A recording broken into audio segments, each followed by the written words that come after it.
नमस्कार साथियों, आप सभी का स्वागत है। आज हम एक स्पेशल जो बैच है डीएलएड उस पर बात करने जा रहे हैं और चर्चा करेंगे कि किस प्रकार से यहाँ प्रश्न पूछे जाते हैं, क्या इसका सिलेबस है। तो आइए बात करते हैं डीएलएड की। डीएलएड, तो जो ये डीएलएड है, डीएलएड का मतलब होता है diploma in elementary education. Diploma in elementary education, यानी जो प्रारंभिक शिक्षा है उसमें एक diploma in elementary education. Uttarakhand में डीएलएड की बात की जाए तो यहाँ पर 200 नंबर का क्वेश्चन पेपर पूछा जाता है, यानी जो मार्क्स है 200 मार्क्स का ये प्रश्न पत्र डीएलएड में होता है, जिसके लिए 2.5 घंटे का समय दिया जाता है।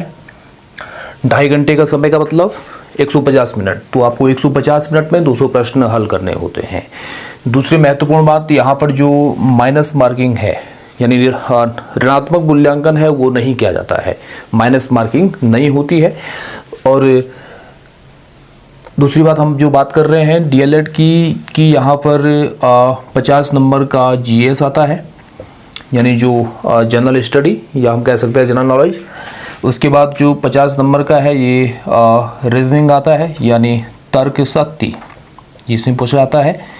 50 मार्क्स का मैथ आता है, अर्थात जो सामान्य गणित है ये पूछी जाती है। और 50 नंबर की इसमें शिक्षण अभिरुचि पूछी जाती है। शिक्षण अभिरुचि यानी जो टीचिंग एप्टीट्यूड वाला पोर्शन है वो 50 नंबर का पूछा जाता है, तो टोटल 200 नंबर का। एक और बात ध्यान दीजिएगा, यहाँ लग रहा है कि 150 मिनट में आपको 200 प्रश्न सॉल्व करने हैं। बहुत कभी कभी जो है ऐसा लगता है कि बहुत ज़्यादा है, लेकिन वास्तव में ऐसा है नहीं, क्योंकि जो ये वाला पोर्शन और ये वाला पोर्शन है आप उसको 1 घंटे में अच्छी तरीके से समाप्त कर सकते हैं, क्योंकि जो इनका स्तर होता है काफ़ी यानी बहुत हाई नहीं होता है और आप एक नज़र में इनको पढ़ करके सीधे सीधे सॉल्व कर सकते हैं। तो 1 घंटे में यदि आपने इन प्रश्नों को हल कर दिया तो बाकी जो 1.5 घंटा है, 90 मिनट में आप जो 100 प्रश्न हैं तर्क शक्ति और गणित के, वो आपके लिए समय बच जाता है। तो यहाँ भी आप काफ़ी अच्छे तरीके से इसको कर सकते हैं, क्योंकि इसमें माइनस मार्किंग भी नहीं है, तो इसलिए ज़्यादा मुश्किल नहीं है। अब जो हम बात कर रहे हैं यहाँ पर कि 200 प्रश्न हैं, तो ये एमसीक्यूज होते हैं, यानी मल्टीपल चॉइस क्वेश्चन होते हैं, बहुविकल्पीय प्रश्न होते हैं। 4 विकल्प आपके पास होते हैं। तो जो मैं बात कर रहा हूँ कि इतना मुश्किल नहीं होगा। क्यों नहीं होगा? क्योंकि जो समय है इसको मैनेज करना है और जो आपका 1 घंटे में इस 2 पोर्शन यानी जीएस वाला और जो टीचिंग एप्टीट्यूड है इसको आपको क्लियर करना है। और बाकी जो 1.5 घंटे का समय है वहाँ पर हम जो रीजनिंग और मैथ है उसको देखेंगे। रीजनिंग और मैथ के किस प्रकार से प्रश्न आएंगे वो आने वाले वीडियोज़ में हम आपको बताएंगे और लगातार जो चैप्टर्स हैं उनकी तैयारी करवाएंगे। तो अगर आप हमारे साथ बने रहेंगे, जो संस्थान की गाइडलाइन है उसको फॉलो करेंगे, तो ज़्यादा मुश्किल ये नहीं होगा, यानी हम 100% यहाँ से जो हमारा टेस्ट है उसको क्लियर कर लेंगे। लेकिन मेहनत करनी होगी और लगातार प्रैक्टिस करना होगा, क्योंकि हम देख रहे हैं कि एक तो समय 1.5 घंटे का है और दूसरा 200 प्रश्न हमको अटैम्प्ट करने हैं, यानी केवल 150 मिनट में 200 प्रश्न आपको देखने हैं। तो इसके लिए एक तो लगातार प्रैक्टिस बहुत ज़रूरी है और दूसरा जो ये समय है उसको आपको मैनेज करना है। चलिए तो आगे बढ़ते हैं, देखते हैं कि किस प्रकार से प्रश्न इस जीएस वाले पोर्शन में पूछे जाते हैं। मैं 2014 का जो प्रश्न पत्र है उससे कुछ प्रश्न आपके समक्ष रखता हूं। तो 2014 का जो डीएलएड का पेपर था उत्तराखंड का, इसमें जैसे जीएस की बात करें तो यहाँ पर एक आपको ज्योग्राफी पढ़नी होती है, इंडियन पॉलिटी पढ़नी होती है, साथ साथ हिस्ट्री की बात करें इंडियन हिस्ट्री आपको पढ़नी होती है। इकोनॉमिक्स से कभी यहाँ पर कुछ 1-2 प्रश्न आ जाते हैं। इसके अलावा करंट अफेयर्स से पढ़ना है, उत्तराखंड को भी पढ़ना है। तो ये जीएस में तमाम, या इसके अलावा जो सामान्य विज्ञान है उसको भी आपको पढ़ना होगा। तो इस प्रकार से प्रश्न जीएस में आते हैं। जो 2014 का पेपर था उसमें जैसे कुछ प्रश्न आए थे। एक प्रश्न, जैसे हम इतिहास की बात करें तो प्रश्न पूछा गया था कि जो गायत्री मंत्र है वो कहाँ से लिया गया है। तो बहुत सरल सा प्रश्न है। गायत्री मंत्र लिया गया है ऋग्वेद से। ऋग्वेद का जो तीसरा मंडल है इसमें गायत्री मंत्र का उल्लेख है और जो विश्वामित्र है, विश्वामित्र गायत्री मंत्र के रचयिता हैं। इसी प्रकार से इतिहास में एक प्रश्न पूछा गया था कि भारत के संदर्भ में 13 अप्रैल 1919 की जो तिथि है क्यों महत्वपूर्ण है। तो आपको ध्यान होगा कि 13 अप्रैल 1919 को जलियांवाला बाग हत्याकांड हुआ था, तो इसलिए 13 अप्रैल 1919 की तिथि महत्वपूर्ण है, जलियांवाला बाग हत्याकांड। इसी प्रकार से इतिहास का एक प्रश्न पूछा गया था कि जो चंद्रगुप्त मौर्य थे, चंद्रगुप्त मौर्य के बाद उत्तराधिकारी कौन था, यानी चंद्रगुप्त मौर्य का उत्तराधिकारी कौन था। तो चंद्रगुप्त मौर्य के पुत्र थे बिंदुसार। बिंदुसार चंद्रगुप्त मौर्य के बाद राजगद्दी पर बैठा। तो इस प्रकार से ये इतिहास के प्रश्न थे। अगर मैं इंडियन पॉलिटी की बात करूं तो इंडियन पॉलिटी में एक प्रश्न पूछा गया था कि भारत के जो मुख्य निर्वाचन आयुक्त हैं उनकी नियुक्ति कौन करता है।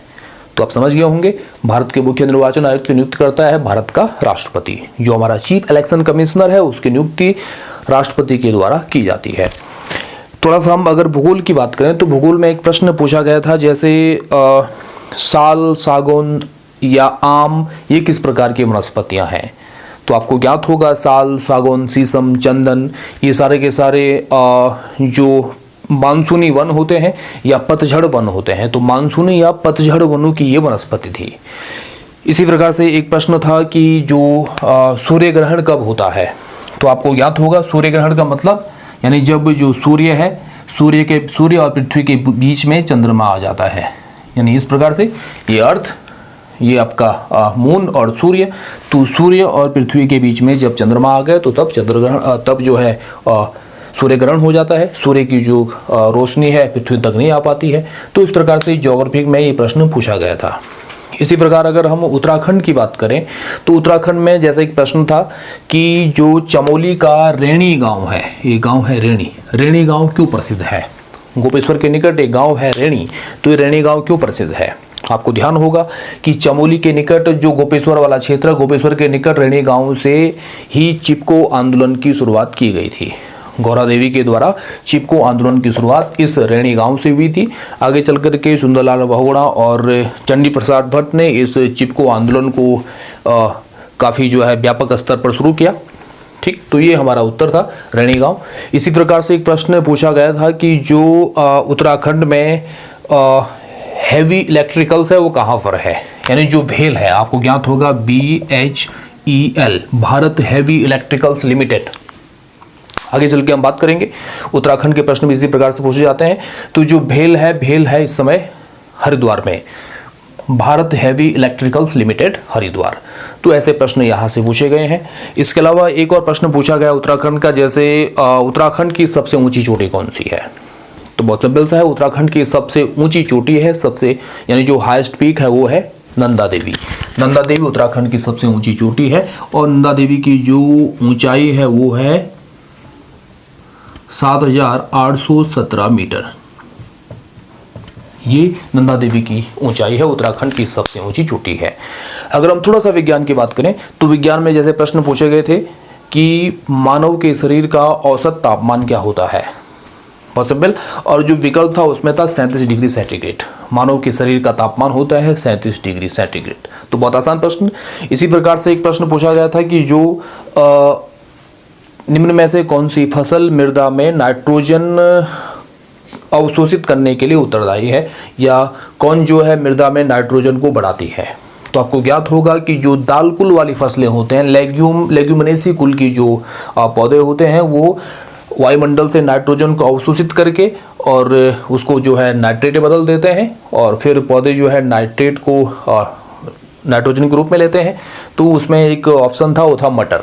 यानी मटर, जैसा आपको ज्ञात होगा कि सोयाबीन की आप अगर उसको सोयाबीन के पौधे को उखाड़ते हैं, उसकी जड़ों में छोटी छोटी गांठें पाई जाती हैं जिसमें कि राइजोबियम होता है और वो राइजोबियम वायुमंडल से नाइट्रोजन को अवशोषित करता है। ठीक, इसी प्रकार से एक प्रश्न पूछा गया था कि निम्न में से कौन सा रिच प्रोटीन का स्रोत है, यानी समृद्ध प्रोटीन का एक स्रोत है।